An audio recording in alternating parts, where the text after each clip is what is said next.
The dust swirled around Sam Garrett's worn boots as he guided his weary horse down the main street of Silver Creek, a mining town that had seen better days. The year was 1873, and the Colorado Territory was still wild enough that a man could disappear without much fuss. Sam's weathered face, marked by decades under the unforgiving western sun, showed the lines of a life spent mostly alone. His horse, a faithful chestnut mare named Belle, carried him and everything he owned in this world, which wasn't much more than the clothes on his back, his father's old Colt revolver, and exactly $1 silver in his vest pocket. Sam had been riding the lonesome trails for nigh on 15 years now, ever since he'd lost his family to cholera back in Kansas. The tragedy had broken something inside him that never quite healed right, leaving him to drift from town to town, picking up work where he could find it. Sometimes he'd hire on as a ranch hand, other times he'd help drive cattle or work claims for miners who needed an extra pair of hands.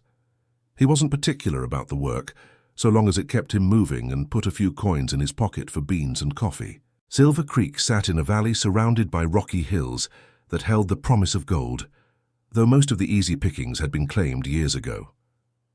The town consisted of a main street lined with wooden buildings that leaned against each other like drunken cowboys, a general store, a saloon called the Lucky Strike, a small church that saw more gambling than praying, and a doctor's office that doubled as the undertaker's establishment.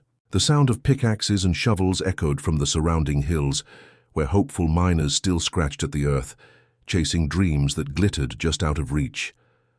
As Sam rode slowly down the dusty street, his keen eyes took in the familiar sights of a frontier town, barely holding on to civilization.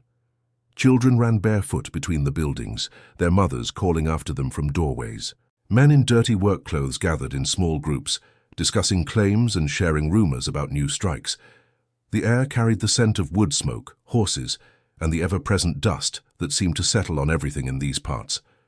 Sam was fixing to head toward the saloon to see if anyone needed a hand with honest work when he heard the commotion coming from near the general store. A small crowd had gathered, and from the sound of raised voices, it wasn't a friendly gathering.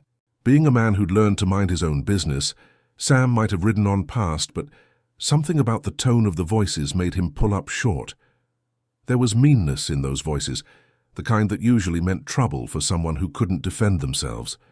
Dismounting from Belle, Sam tied her reins to a hitching post and walked closer to see what was causing the ruckus. Through the crowd of onlookers, he could see a young woman kneeling beside an older man who appeared to be quite poorly. The woman had dark hair pulled back in a simple bun and wore a faded blue dress that had seen better days. Her face was etched with worry as she tried to tend to the man, who was shivering despite the warm afternoon sun. "I'm telling you, mister, that medicine's worth more than you got," came a harsh voice from the crowd. Sam could see it belonged to a heavy-set man wearing a store clerk's apron. "That bottle costs $5, and I ain't running no charity here. If you can't pay, you best take your troubles elsewhere." The woman looked up with pleading eyes. "Please, sir, my father's been burning with fever for 3 days now. The doc says this medicine might be his only chance. I'll work it off. I'll do anything you need around the store." "I don't need no help from the likes of you," the store clerk spat. "Your kind's brought nothing but trouble to this town. Now move along before I call the sheriff." Sam's jaw tightened as he watched the scene unfold. He'd seen plenty of cruelty in his travels, but something about this particular injustice stirred something deep in his chest. The woman's father was clearly in a bad way, his breathing shallow and labored. The old man's skin had that waxy pallor that Sam had seen too many times before, usually right before someone crossed over to the other side. "What seems to be the trouble here?" Sam asked, stepping forward and tipping his hat politely to the woman. The store clerk turned his attention to Sam, sizing him up with suspicious eyes. "This here's none of your concern, stranger. These folks are trying to get medicine they can't pay for." Sam looked down at the sick man, then at the woman, who was clearly his daughter. Her eyes held a mixture of desperation and dignity that reminded him of his own mother, who'd faced hardship with grace until the day she died. "How much for the medicine?" he asked quietly. $5, the clerk replied with a smirk. "And that's cash money, not promises or prayers." Sam reached into his vest pocket and felt the single silver dollar, warm from being pressed against his chest. It was all the money he had in the world. his last connection to the modest savings he'd built up over months of hard work. Without that dollar, he'd have nothing to buy food or supplies, nothing to see him through until he could find more work.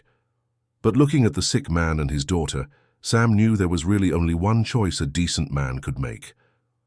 "I'll take that medicine," Sam said, pulling out his dollar and placing it on the counter. The clerk laughed. "That there's $1, mister, I said 5. Sam met the man's eyes steadily. "It's all I got and it's all they got. Sometimes a man's got to do what's right, even if it ain't profitable." The crowd had grown quiet, watching this exchange between the stranger and the store clerk. Sam could feel their eyes on him, some curious, some judgmental. The woman looked up at him with surprise and something that might have been hope. $1 don't buy $5 worth of medicine," the clerk said firmly. "That's just business." Sam nodded slowly, then reached for the leather gun belt around his waist. The crowd tensed, thinking they might be about to witness a gunfight. But instead of drawing his Colt, Sam unbuckled the entire rig and placed it on the counter next to his dollar. The gun belt was worn but well maintained, and the revolver, though old, was still a fine weapon. "That there's my father's gun," Sam said quietly. "Carried it through the war and brought it west. It's worth more than your medicine, I reckon." The store clerk picked up the gun belt, examining the weapon with a practiced eye. Sam could see the man calculating its value, weighing his greed against his business sense. A good revolver was always worth something in a frontier town, especially one that had been cared for. "This here's a fine piece," the clerk admitted grudgingly. "But I'm running a store, not a pawn shop." The woman had been watching this exchange with growing amazement. Here was a complete stranger, offering his most valuable possession to help her father, a man he'd never seen before in his life. She tried to speak, to protest this incredible generosity, but Sam held up a hand to stop her. "Every man's got to answer for his own choices," Sam said to the clerk. "You can take what I'm offering and do a good deed, or you can let that man die knowing you had the power to save him and chose not to. Either way, you'll have to live with what you decide." The tension in the air was thick enough to cut with a knife. The crowd had grown larger, drawn by the drama unfolding before them. Some of the onlookers were miners who knew the value of both money and human decency. Others were townspeople who had their own opinions about charity and business. The sick man's breathing had grown more labored, and his daughter was fighting back tears. Finally, the store clerk sighed heavily and reached for the bottle of medicine behind the counter. "I reckon I can make an exception this once," he muttered, as if doing Sam a favor rather than accepting a generous offer. He took the dollar and the gun belt, then handed the medicine to the grateful woman. "God bless you, mister," she whispered to Sam, her voice thick with emotion. "I don't know how to thank you." Sam tipped his hat again. "No thanks needed, ma'am. Just take care of your father." As the crowd began to disperse, Sam found himself standing in the street, with nothing but the clothes on his back and his horse. The weight of what he'd just done was starting to settle in. He had no money, no weapon, and no prospects for work in a town where he knew nobody. But looking at the woman carefully administering the medicine to her father, Sam felt something he hadn't experienced in years, the satisfaction of doing something purely good, without expectation of reward or recognition. The woman helped her father to his feet, supporting his weight as they prepared to leave. Before they walked away, she turned back to Sam one more time. "My name's Mary Colton," she said, "and this is my father, Joseph. We won't forget what you've done for us." Sam nodded and watched them disappear around the corner, the old man leaning heavily on his daughter's arm. The street seemed quieter now, the excitement of the confrontation fading as people returned to their daily business. Sam stood there for a long moment, feeling strangely light despite having given away everything of value he owned. The sun was starting its descent toward the western hills, painting the sky in shades of orange and red. Sam knew he'd need to find shelter for the night and figure out his next move. He had Belle, and that was something. A man with a good horse could always find work somewhere, even if it meant sleeping under the stars until opportunity presented itself. As he untied Belle's reins from the hitching post, Sam noticed several of the miners from the crowd were still lingering nearby, talking among themselves in low voices. One of them, a grizzled man with silver hair and hands stained black from years of working underground, approached him. "That was a fine thing you done there, stranger," the miner said, extending a weathered hand. "Name's Pete Garrison. Me and the boys were wondering if you might be looking for work." Sam shook the man's hand, grateful for any opportunity. "I'm Sam Garrett, and I reckon I could use some honest work about now." Pete grinned, revealing several missing teeth. "Well, Sam Garrett, you just showed this town what kind of man you are. There's always room for a man of character in the mines, even if the pay ain't much and the work's harder than a mule's kick." As Sam talked with Pete about the possibility of work, he felt the first stirring of hope he'd experienced in years. Maybe giving away his last dollar hadn't been such a foolish thing after all. Sometimes a man had to lose everything to find out what he was really made of. The next morning came early for Sam Garrett, who'd spent the night in the livery stable with Belle, the kindly stable owner having taken pity on a man who'd given away his last dollar. Pete Garrison had been true to his word, meeting Sam at dawn with a pickaxe, shovel, and the promise of a day's wages for a day's honest work. The mine Pete worked was called the Silver Dollar, a name that made Sam chuckle given his recent circumstances. As they walked up the rocky trail toward the mine entrance, Pete filled Sam in on the operation. "Been working this claim for near on 3 years now," Pete explained, his breath visible in the cool morning air. "Started with just me and my brother Jake, but we've taken on more men as we've found promising veins. The work's hard, but the silver's there if a man's willing to dig for it." The mine entrance was little more than a hole carved into the hillside, supported by thick wooden timbers that had seen better days. Sam could hear the sound of voices and pickaxes echoing from deep within the earth, where other miners had already begun their daily assault on the stubborn rock. The smell of lamp oil and damp earth filled his nostrils as they descended into the tunnel. Working in the mines was back-breaking labor that tested every muscle in a man's body. Sam swung his pickaxe rhythmically, chipping away at the silver-veined rock while sweat poured down his face, despite the cool underground temperature. The other miners, about a dozen in all, had welcomed him readily after hearing about his generous act the day before. Word traveled fast in a small town, and Sam found himself something of a minor celebrity among the working men. During their lunch break, sitting outside the mine entrance sharing cold biscuits and water, the miners talked about the usual things: the weather, the quality of the ore, complaints about the store prices in town. But the conversation kept coming back to Sam's sacrifice for the Colton family. "Heard tell that old Joseph Colton's been fighting that fever for near a week," said Jake Garrison, Pete's younger brother. "Doc Morrison said it was touch and go whether he'd pull through. That medicine you bought might have saved his life." Sam shrugged, uncomfortable with the attention. "Any decent man would have done the same." "Maybe so," said another miner named Charlie Hobbs. "But fact is, most folks just walk on by when trouble ain't their own. What you done took real sand." As the days turned into weeks, Sam settled into the rhythm of mine work. He proved himself to be reliable and hard-working, earning the respect of his fellow miners and a steady, if modest, wage. Pete had offered to let Sam sleep in the small cabin he shared with his brother until Sam could get back on his feet, an offer Sam gratefully accepted. On his 3rd week in Silver Creek, Sam was walking back from the mine when he encountered Mary Colton on the main street. She looked different than she had that first day, her face no longer etched with desperate worry. Her father, Joseph, walked beside her, moving slowly but under his own power, his color much improved from the deathly pallor Sam remembered. "Mr. Garrett," Mary called out, hurrying over with her father in tow. "I was hoping we'd run into you. Father's been wanting to thank you properly." Joseph Colton extended a weathered hand to Sam, his grip surprisingly firm for a man who'd been at death's door just weeks before. "Son, I owe you my life," the old man said, his voice thick with emotion. "Mary told me what you'd done, giving up your last dollar and your daddy's gun for medicine for a stranger. That's the kind of Christian charity that's rare as hen's teeth in this world." Sam felt his face redden with embarrassment. "Just glad to see you're feeling better, sir. No thanks needed." "Well, thanks is what you're getting whether you want it or not," Joseph said with a weak smile. "Me and Mary, we've been talking about ways to repay your kindness. We don't have much in the way of money, but Mary here's got a skill that might be useful to a working man." Mary stepped forward, producing a bundle wrapped in brown paper. "It's not much, but I thought you might need this." She unwrapped the package to reveal a gun belt and holster, clearly handmade but skillfully crafted from good leather.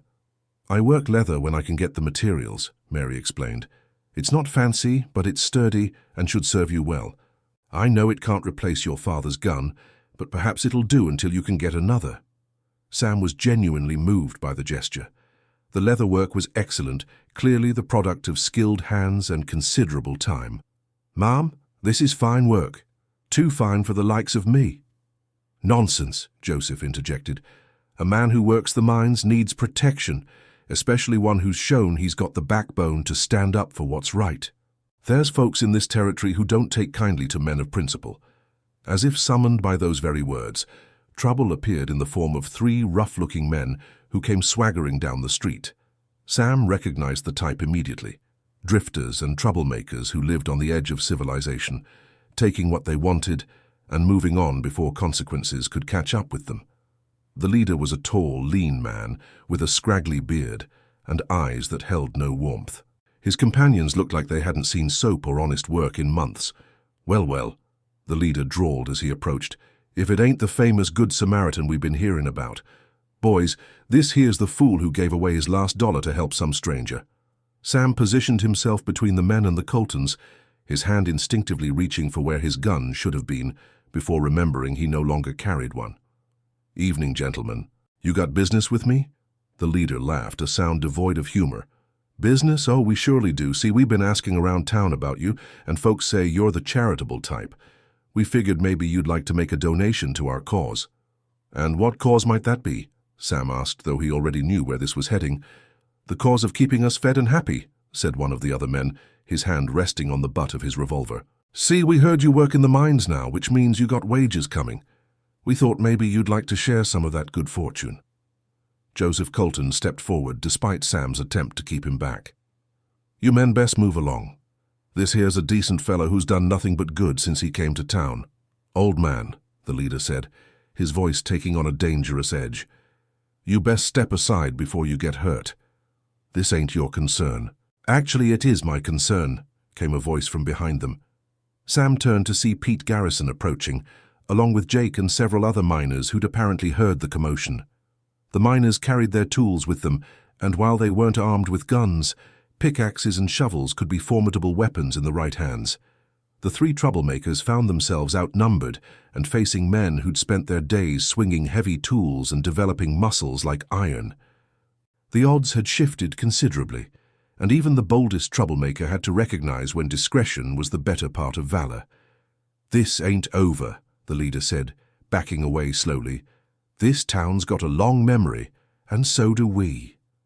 As the troublemakers disappeared around a corner, Pete clapped Sam on the shoulder. You handled that well, keeping your head and not starting something that could have gotten folks hurt. Much obliged for the backup, Sam replied, though I suspect those boys might be back. Let 'em come, Jake said grimly. We take care of our own in Silver Creek, and you're one of us now. That evening, as Sam sat outside Pete's cabin watching the stars emerge in the clear mountain sky, he reflected on how much his life had changed since that moment he'd decided to help a stranger. He'd lost everything he owned, but somehow he'd gained something more valuable, a sense of belonging and purpose he hadn't felt since before the war. The next morning brought news that would change everything. Sam was deep in the mine, working a promising vein of silver ore, when Charlie Hobbs came running through the tunnels, shouting for everyone to come outside. The urgency in his voice sent all the miners scrambling toward the entrance, wondering if there'd been an accident or some kind of emergency. What they found outside defied belief. The entire area around the mine entrance was filled with people, more than Sam had ever seen in Silver Creek. Men, women, and children from the town stood alongside miners from other claims throughout the region. They carried sacks, boxes, and bundles, and every face wore an expression of solemn purpose. At the front of the crowd stood Mary and Joseph Colton, along with Doc Morrison and even the store clerk who'd sold Sam the medicine. Pete grabbed Sam's arm, his face showing complete bewilderment. "What in tarnation is going on here?" Pete whispered. Doc Morrison stepped forward, his normally stern face softened with emotion. "Mr. Garrett, these folks have something they'd like to say to you." Joseph Colton moved to stand beside the doctor, his voice carrying clearly in the morning air. "Son, word's gotten around about what you'd done for me and my daughter. Not just the medicine, but the way you gave everything you had to help strangers. Well, this here community's been talking, and we decided it was time to return the favor." Mary stepped forward, tears in her eyes. "You see, Mr. Garrett, after you saved my father's life, I told everyone who'd listen about your kindness. The story spread from Silver Creek to the other mining camps, and then to the ranches and settlements for miles around. People started saying that if there was a man with such a good heart working in our mines, then maybe this was a place worth supporting." One by one, the people in the crowd began coming forward, each placing their contribution at Sam's feet. Miners brought nuggets of gold and silver they'd been saving. Ranchers contributed bags of coins. Even children brought their few pennies, saved from odd jobs and chores. The store clerk, shamefaced but sincere, returned Sam's father's gun belt along with a bag of supplies. "We heard about them troublemakers threatening you," the clerk said. "Figured you might need this back." But the miners weren't finished. Pete stepped forward with a grin that split his weathered face nearly in half. "Sam, the boys and me, we've been talking to the other mine owners in the area. Seems your reputation for honesty and hard work has spread faster than wildfire. Every operation from here to Denver's been asking about hiring you." Jake Garrison joined his brother, holding up an official-looking document. "But we got a better idea. We want to offer you a partnership in the Silver Dollar mine. Equal shares, equal say in how things are run. What do you say to that?" Sam stood speechless, overwhelmed by the magnitude of what was happening. The pile of gold, silver, and supplies at his feet represented more wealth than he'd ever imagined owning. The partnership offer meant security, and a future he'd never dared dream of. But more than the material rewards, the faces around him showed something even more precious: acceptance, respect, and genuine affection. I don't know what to say," Sam managed, his voice hoarse with emotion.